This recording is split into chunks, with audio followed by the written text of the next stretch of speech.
ब्याउर कारागार गया पैसा बोना काम दे तौलो गबोना काम दे तौले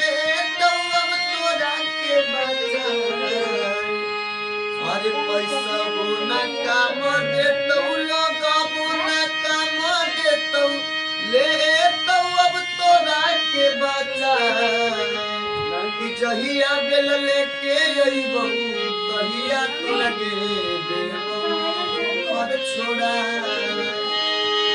कि तोरा जेला में कटतौ जवानी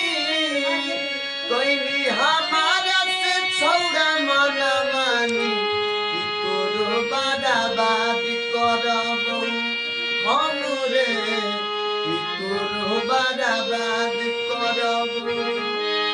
अरे जज भिड़ी जइनी थाना में जइनी के कुना करतौ इलाज अरे जज भिड़ी जइनी थाना में जइनी के हुना सुनतौ तोर बात कि जहिया बेल लेके अइबहु तहिया तोर गे देबौ खर छोड़ा जहिया बेल लेके अइबहु तहिया तोरा गे देबौ बोखर छोड़ा।